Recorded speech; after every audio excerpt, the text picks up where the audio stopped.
السلام عليكم ورحمة الله. الحمد لله رب العالمين وبه نستعين. الصلاة والسلام على أشرف الأنبياء والمرسلين وعلى آله وصحبه أجمعين. أشهد أن لا إله إلا الله وحده لا شريك له وأشهد أن محمدا عبده ورسوله أما بعد. Bab yang ke-81 pada muka surat 168 di bawah tajuk Bab man mata lahu siqta. Bab orang yang kematian anak kerana gugur atau keguguran. Bab kelebihan orang yang kematian anak disebabkan oleh keguguran. Keguguran. Kita tengok hadis 152 yang dibawakan oleh Al-Imam Al-Bukhari di dalam bab ini. Haddathana Ishaq bin Yazid qal haddathana Sadaqah bin Khalid qal haddathani Yazid bin Abi Maryam an ummihi an Sahal bin Hanzaliyah وكان لا يولد له فقال لأن يولد لي في الإسلام ولد سقط فأحتسبه أحب إلي من أن يكون لي الدنيا جميعا وما فيها وكان ابن هنظلية mimman baya'a tahta syajarah. Itu hadis yang pertama dalam bab yang ke-81 yang kita baca pada pagi ini. Kita tengok terjemahannya. Ishaq bin Yazid meriwayatkan kepada kami, beliau berkata, Sadaqah bin Khalid meriwayatkan kepada kami, beliau berkata, Yazid bin Abu Maryam meriwayatkan kepadaku daripada ibunya, daripada Sahal bin Al-Hanzaliyah radhiyallahu anhu berkata bahawa beliau tidak mempunyai anak. Lalu kata beliau, jika aku dikurniakan seorang anak pada zaman Islamku tetapi dia meninggal dunia kerana keguguran, namun aku tetap bersabar dengan takdir tersebut, adalah lebih aku redha daripada memiliki dunia beserta seluruh isinya. Ini antara hadis yang menunjukkan tentang orang yang kematian anak akibat keguguran. Dia tak ada anak. Dia kata jika dia dikurniakan seorang anak, lalu anak itu meninggal, gugur, lebih dia sukai atau lebih besar kedudukannya daripada dia memiliki dunia dan seluruh isinya. Kalau dia dapat anak, takdir Allah anak itu mati, gugur, tidak sempat membesar seperti mana anak-anak yang lain, lebih dia suka, lebih dia cintai, ahab, lebih baik untuk dia daripada dia mendapat harta dunia ini. Kalau nak dibandingkan dengan anak yang kematian tadi, maksudnya anak itu lebih besar ganjarannya.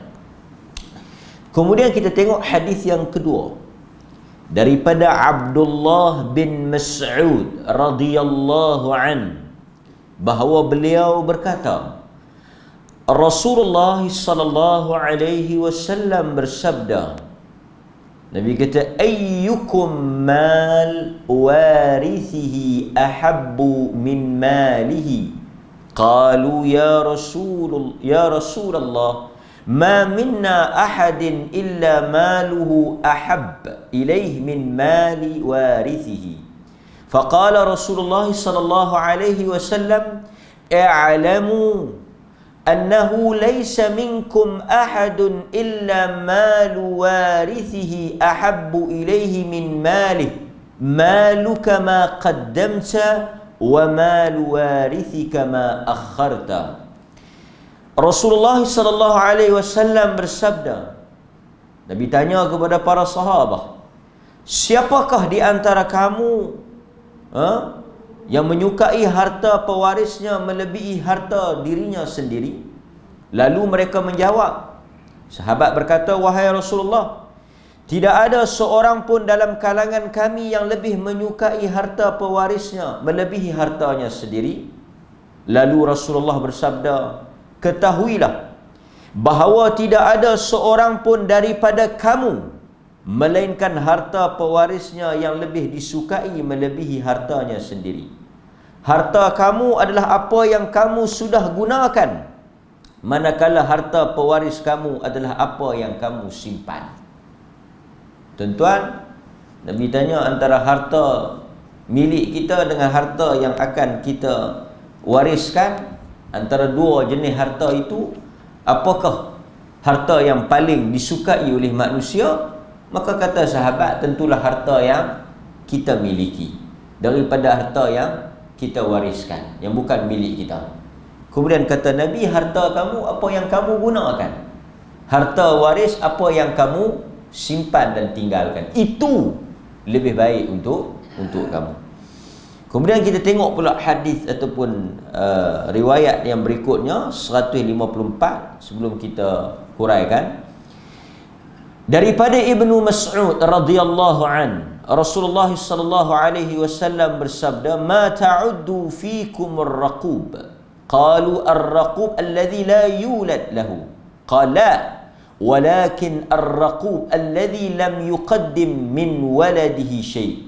Nabi SAW bersabda, siapakah yang kamu anggap sebagai ar-raqub? Kemudian para sahabat menjawab, ar-raqub ialah orang yang tidak dikurniakan anak. Nabi kata, siapa ar-raqub? Ar-raqub tu orang yang tak ada anak.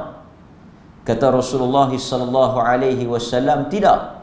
Rasulullah kata orang yang ar-raqub itu adalah orang yang tidak memberikan apa-apa manfaat untuk anaknya. Hadirin mukminin, kalau kita tengok pada hadis-hadis yang ada ini dan hadis-hadis sebelum daripada ini, bab yang ke-80 kalau kita tengok tentang kelebihan mereka yang kematian anak ketika kecil dan juga orang yang kematian anak dalam keadaan gugur. Maksudnya anak itu tidak memberikan atau tidak membesar dalam jagaan dan pemeliharaan dia. Tak sempat untuk dia menikmati ataupun dia hidup bersama dengan anak tersebut. Anak itu telah diambil oleh Allah Subhanahu wa ta'ala. Pertama, apa yang boleh kita berikan poin utama daripada hadis-hadis yang kita baca dalam bab 80 dan 81 ini, antara huraian yang disebut oleh para ulama, hadis-hadis bagi mereka yang kematian anak ketika kecil, sama ada dalam kandungan, yakni gugur, ataupun anak yang meninggal sebelum baligh, kesemua anak-anak tersebut memberikan manfaat yang sangat besar kepada ibu bapa yang kematian anak atau kehilangan anak atau keguguran anak seperti yang disebut oleh sahabat tadi ini, ialah anak tersebut akan memberikan syafaat kepada kedua orang tuanya di hari akhirat. Ini disokong oleh hadis riwayat Muslim. Ada hadis riwayat Muslim yang menyokong hadis-hadis yang kita baca ini. Antaranya, Nabi SAW bersabda daripada sahabat Abu Hurairah, la yamutu li ihdakunna thalathah. Ini kita dah baca, kalau tuan-tuan ingat, pada hadis yang ke bab 80. Tidak ada sesiapa pun daripada kalangan seorang wanita, ihdakunna, mana-mana wanita yang kematian minal walad, daripada anak-anaknya 3 orang, thalathah. Mana-mana wanita, yakni ibu yang kehilangan anaknya 3 orang, illa fatahtasibahu, kemudian dia bersabar, seperti yang disebut oleh sahabat ni. Dia kata apa? Dia kata faahtasibahu, yakni dia redha dan dia sabar dengan ketentuan dan takdir Allah, seperti yang disebut oleh Sahal bin Al-Hanzaliyah. Dia kata kalau Allah bagi dekat dia anak, dan anak itu saqt, mati, gugur, faahtasibahu, dan dia redha, dia sabar dengan kematian dan kehilangan tersebut, ujian dan dugaan yang diberikan oleh Allah itu lebih baik untuk dia.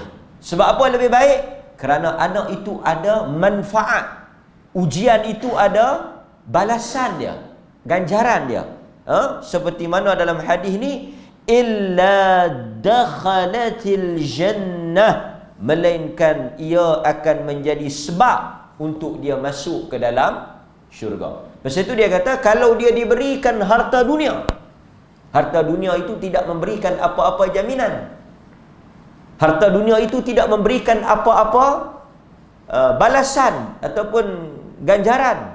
Tapi kalau ada ujian yang diberikan oleh Allah kepada dia, ujian yang besar, kehilangan anak, kematian anak, keguguran anak, maka Nabi SAW kata anak yang mati ni, yang ketika dia belum balik, terutama yang gugur dalam kandungan dan sebagainya ni, dakhalat jannah. Tiga orang tadi masuk syurga. Faqalat imra'atun minhunna, bangkit seorang wanita yang ramai-ramai itu, dia kata awithnaini ya Rasulullah. Dia tanya, kalau 2 macam mana? Kalau 2 orang, kita dah baca, Nabi kata awithnain, kalau 2 pun dapat bagi syafaat. Dan sebagai riwayat kata kalau seorang pun dapat syafaat. Ini kelebihan bagi mana-mana wanita, ibu atau ayah yang kematian anak ketika kecil. Jadi berdasarkan hadis ini, anak-anak yang meninggal sebelum baligh, yakni dalam keadaan mereka masih kecil, memberikan syafaat kepada kedua orang tuanya. Ini apa yang disebut di dalam hadis yang diriwayatkan oleh Imam Muslim.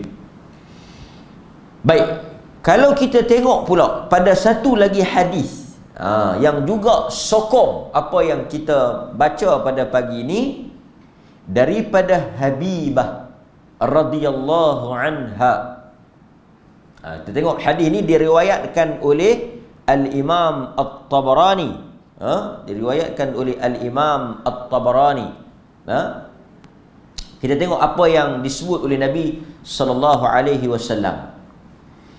Kata Habibah kata annaha kanat 'inda Aisyah. Satu hari dia berada bersama Aisyah. Faja'a an-nabi sallallahu alaihi wasallam, maka datanglah Nabi sallallahu alaihi wasallam, hatta dakhala 'alaiha, masuk bertemu dengan Aisyah.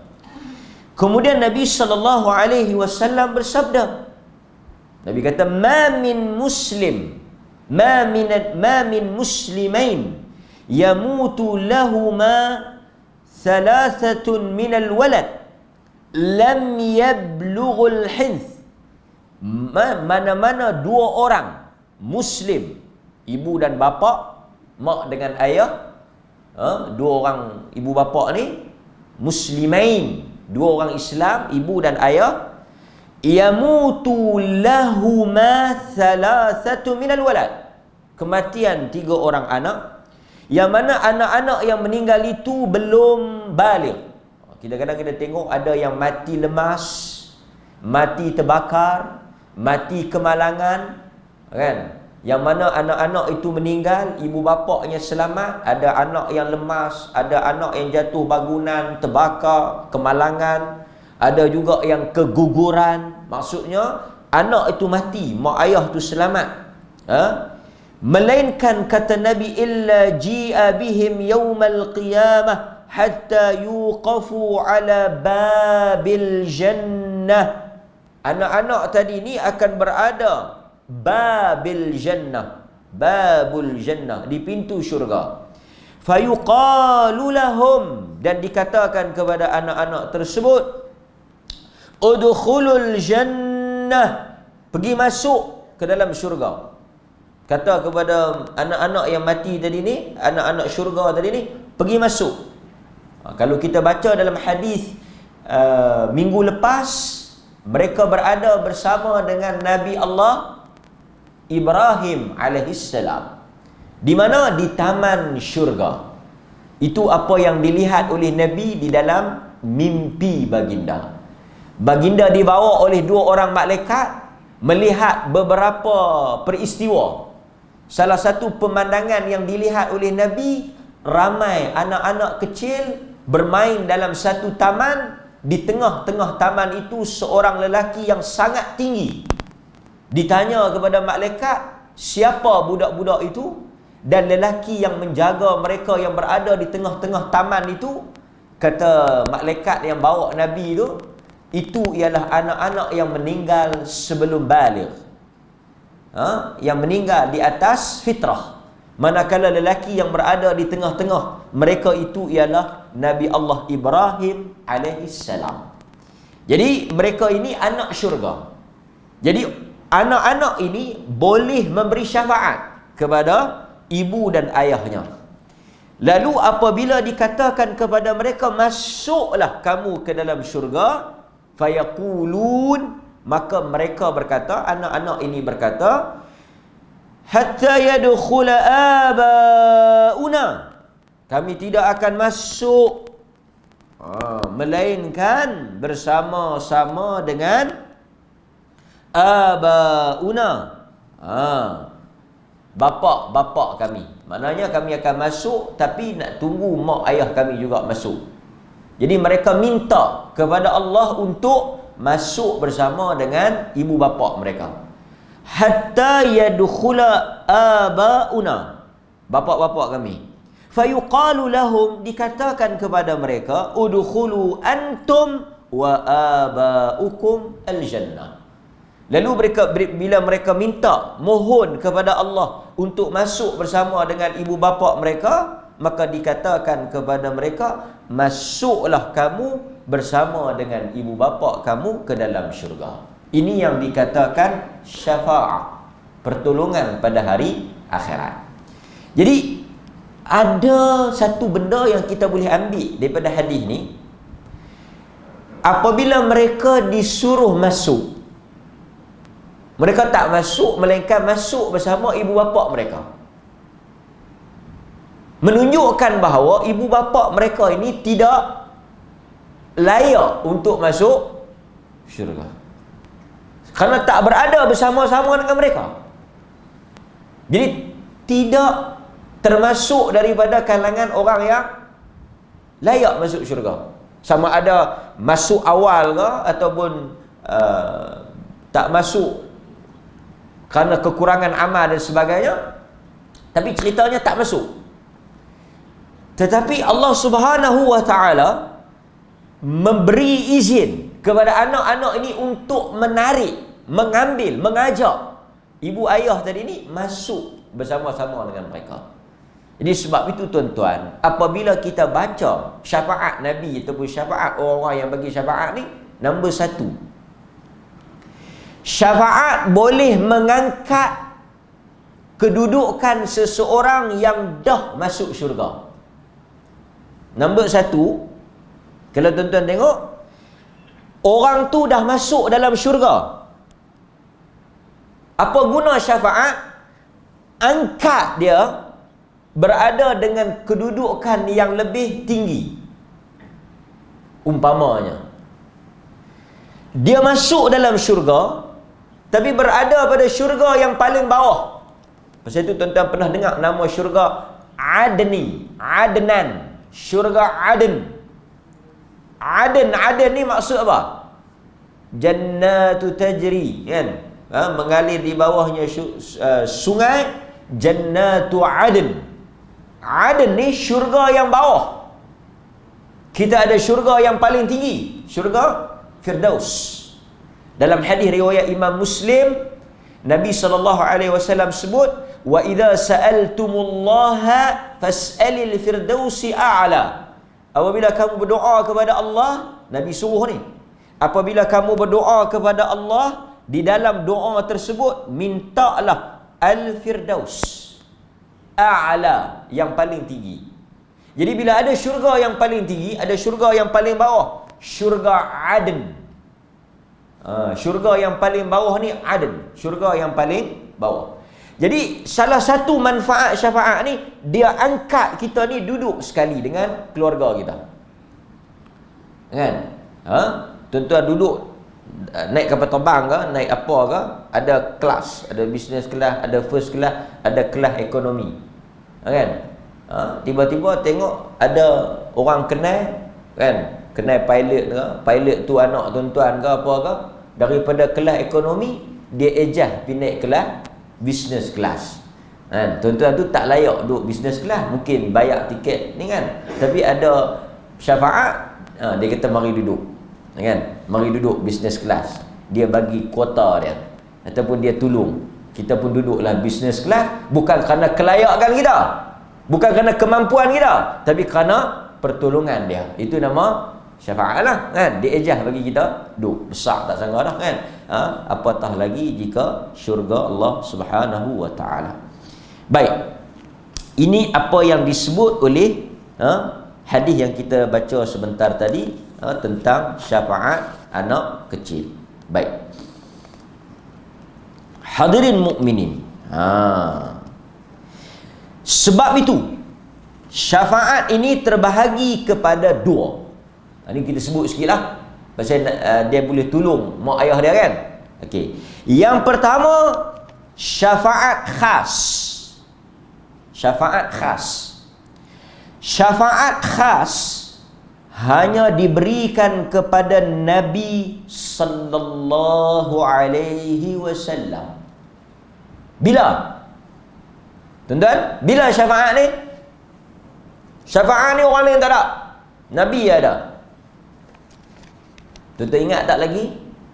Apabila kita bangkit di padang mahsyar, berimpun daripada manusia zaman Nabi Adam sampai manusia yang terakhir, dalam suasana yang begitu dahsyat, apa yang berlaku?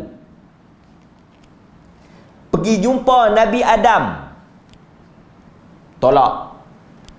Pergi jumpa Nabi Ibrahim, pergi jumpa Nabi Musa, pergi jumpa Nabi Isa. Semua Nabi-Nabi ni tolak. Nabi Adam sebut apa dia kelebihan dia. Dia kata dia telah langgar Allah suruh. Pergi jumpa Nabi Musa, dia telah buat satu kesalahan. Pergi jumpa Nabi Ibrahim, dia kata dia telah berbohong, kan? Bukanlah berbohong dalam istilah kita ni. Dia ada problem dia. Semua tolak. Nabi Isa, akhirnya, ini yang dia panggil syafaatul uzma, syafaat yang paling besar, khas. Tak ada Nabi-Nabi lain, tak ada. Pergi jumpa Nabi Nuh. Untuk apa pergi jumpa ni? Kena sebut juga, kadang-kadang dia lupa. Pergi jumpa ni untuk apa? Untuk minta menghadap Allah supaya Allah memulakan hisab. Sebab bila manusia bangkit, manusia ternanti-nanti, tertunggu-tunggu, tak mula. Dalam keadaan yang begitu menyesakkan, dalam keadaan yang begitu menyeksakan, yang begitu panas. Sebahagiannya telah tenggelam dan lemas dalam peluh, tak tahu bila nak mula. Kelang kabut, hiruk pikuk, hingar-bingar, kacau. Pergilah jumpa, menghadap Nabi tu, menghadap Nabi ni, menghadap Nabi tu. Semua mengaku tak mampu, malu, tak layak. Masing-masing sebut kesalahan mereka, kekurangan mereka. Maka menghadap akhirnya kepada Nabi SAW, dan Nabi menghadap Allah Ta'ala, dan Allah Ta'ala memperkenankan permohonan Nabi dan dimulakan hisab. Itulah syafaat yang paling besar. Sebab lagi tak mula hisab, lagi tak mula perhitungan, tidak akan ada kesudahan. Kan? Maka ini apa yang disebut dengan syafaat yang khas. Pasal itu kita tuan-tuan sangat berhajat dan berharap kepada syafaat Nabi sallallahu alaihi wasallam. Itu khas untuk Nabi saja. Manakala jenis yang kedua, syafaat umum. Yang tadi khas, yang ni umum. Umum ni siapa dia pula? Syafaat umum ini Allah berikan kepada hamba-hamba yang saleh. Allah beri kepada hamba-hamba yang saleh. Allah beri kepada orang-orang yang jujur, orang-orang yang mati syahid, orang-orang yang beriman. Termasuklah juga anak-anak yang mati ketika kecil, rakan dan teman daripada kalangan orang-orang mukmin. Kan kita baca, masuk dalam syurga cari kawan, cari adik-beradik. Ada dalam hadis, masuk dalam syurga cari adik-beradik, cari kawan. Bukan kata keluarga, anak boleh tolong bapa, keluarga boleh tolong keluarga, kawan-kawan pun boleh. Kawan kita tu yang beriman di dunia ni, yang dia tu beriman, dia akan tolong kita esok. Dia akan cari kita. Kawan yang beriman, dia akan cari kawan dia. Dan dia bukan sekadar cari, dia akan minta tolong. Yang ni ramai orang dapat syafaat daripada kalangan manusia. Baik, itu apa yang kita boleh. Jadi anak kecil ni dia masuklah syafaat mana? Umum. Dia boleh tolong mak ayah dia. Tapi tuan-tuan hadirin mukminin, hendaklah mak ayah tersebut layak ditolong. Baik, okey, wallahu taala a'lam. Okey, sekarang ni tuan-tuan hadirin mukminin, oleh kerana kita dah jelas tentang kelebihan kematian anak kecil ni, walaupun kita sebut mati anak kecil ni ada manfaat dan fadilatnya, tapi saya percaya tak ada ibu bapa yang berdoa anak dia mati. Tak ada ibu bapa yang bercita-cita dan berharap anak dia mati. Dan tak ada ibu bapa yang sanggup mengorbankan anak dia semata-mata untuk dia dapat syafaat. Ini adalah luar daripada kehendak dia, luar daripada kawalan dia. Allah uji dia, dia sabar. Syarat dia kena sabar. Pasal itu ada hadis yang perempuan itu rugi tu. Perempuan yang menangis di tepi kubur tu, yang Nabi kata kat dia sabar tu, dia marah balik dekat Nabi. Nabi kata as-sabru as-sadamatul ula. Nabi kata sabar itu pada pukulan yang pertama. Nabi kata sabar ni pada pukulan yang pertama. Tapi dia ni, masa orang tegur awal tu, dia marah balik. Dia tak sabar. Lepas dia tahu kata Nabi, baru dia menyesal. Ini rugilah. Rugi. Nampak? Wallahu ta'ala a'lam. Baik. Hadirin mukminin, sedikit saya nak kongsi dengan tuan-tuan tentang apa yang boleh kita ambil berkaitan dengan keguguran ni. Ada beberapa isu lah. Oleh kerana tajuk ni berkaitan dengan anak yang gugur, kita tengok sedikit. Ada dua isu berkaitan dengan anak yang gugur. Pertama, pengurusan jenazah anak yang gugur. Sedikit faedah fiqh.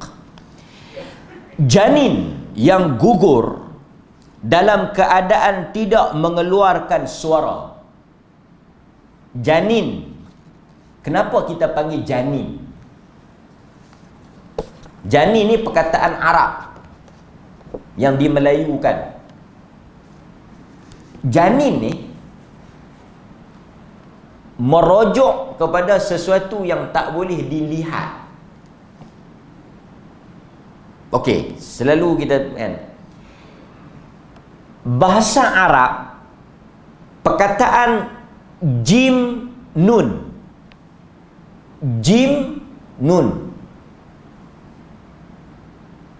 dia mewakili benda yang kita tak nampak. Jim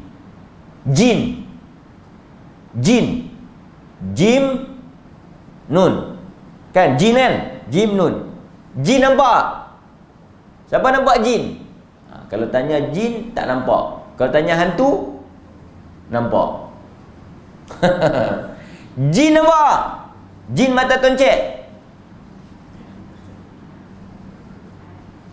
Jin mata satu nampak? Jin tak nampak. Pasal tu dia guna jin nun, tak nampak. Jin kita tak boleh nampak. Hantu tu jin. Kita beriman jin ada. Kalau orang tanya hang percaya tak hantu ada? Kita kata kita percaya. Kita beriman hantu tu ada. Kerana hantu-hantu tu jin. Orang Melayu ni 20 kali ajak pun tak reti-reti juga. Dia kata, saya Ustaz Noh, pelik lah. Bapak, saya duduk nampak hantu. Hantu kita tak nampak. Melainkan kalau dia menyerupa. Jadi Maya Karin ke, kan, macam hantu Pontianak tu. Tu pasal tu kita nampak. Pasal dia menyerupa. Kan? Tapi bagus jugalah. Selalu kita dengar hantu tak elok. Tiba-tiba tengok dalam drama, hantu tu elok. Itu pelik kan. Orang Melayu kalau cerita hantu semua tak elok. Kan? Mana? Kalau dia buang anak. Nampak tuan? Bagus soalan ni. Dia bagi soalan luar daripada kotak. Buang anak? Tak. Sebab semua hadis, kesemua hadis, kalau tuan-tuan dengar dan tuan-tuan ingat, diikat dengan apa? Fa'ahtasibahu. Ihtasaba. Seseorang yang Allah uji, dia sabar, dia redha di atas ujian itu. Kalau dia mati anak dia, tapi dia dia mengamuk, dia meratus, dia protes, dia maki balik Tuhan. Tak ada. Tambah, yang buang tadi ni dia bukan kematian anak, dia membunuh anak. Itu dosa lagi besar. So dia tak dapat lah. Pertama, dia buat benda haram. Selalunya orang yang buang anak ni orang yang terlibat dengan perbuatan haram. Lepas tu dia buang pula haram di atas haram, dosa di atas dosa. Kan? Ini tak termasuk lah, kan? Tak termasuk. Bahkan anak tu nanti akan menjadi hujah atas dia. Pasal tu kalau kita tengok orang-orang Arab yang bunuh anak tu akan bangkit tanya dia. Tuan-tuan bisa dengar ayat bi ayyi dzambin qutilat. Quran kata bi ayyi dzambin, dosa apa? Termasuk orang-orang yang buang anak ni, yang tahu anak, yang bunuh anak ni, kan? Bi ayyi dzambin qutilat. Di atas dosa apa hangpa buat macam ni kat kami? Ni tak masuk. Jadi tuan-tuan, jinnun. Kena ingat janin ni tak nampak. Dah tu pasal duduk lampu lah kita tak nampak. Okey. Baik, dia kata apa lagi di sini? Dia kata janin yang gugur dalam keadaan tidak mengeluarkan suara, yakni tidak diketahui tanda bahawa dia hidup. Tidak jelas bentuknya seperti manusia. Maknanya janin tu tak jadi orang. Tak jadi orang kan? Tak jelas padanya seperti manusia, maka tidak disalatkan ke atasnya dan tidak wajib dimandikan. Maksudnya dia tak diiktiraf sebagai manusia. Ini sedikit faedah fiqh. Sunat menutupnya dengan kain dan mengebumikannya, tapi tak disalatkan dan tak dimandikan. Manakala jika diketahui hidupnya dengan suara, manakala kita tahu dia hidup dengan suara atau tanda-tanda kehidupan seperti dia bergerak-gerak, maka dihukum seperti mana kanak-kanak yang biasa.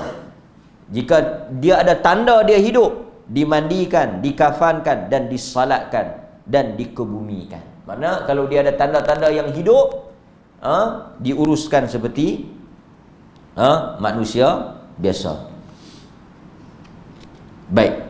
Kemudian dia kata jika tidak diketahui hidupnya tetapi terzahir bentuknya sebagai manusia, juga diuruskan seperti manusia. Nampak? Baik. Wallahu ta'ala a'lam. Okey. Jadi para ulama mengatakan jika wanita itu gugur, keluar seketul daging, maka tidak dihukum sebagai wanita yang kelahiran. Maksudnya dia belum jadi janin, dalam keadaan apa? Darah. Dalam keadaan masih darah, masih belum jadi manusia, belum ada sifat. Di bawah 120 hari. Yang ni tak ada hukum. Tak ada hukum kan. Okey. Wallahu taala a'lam.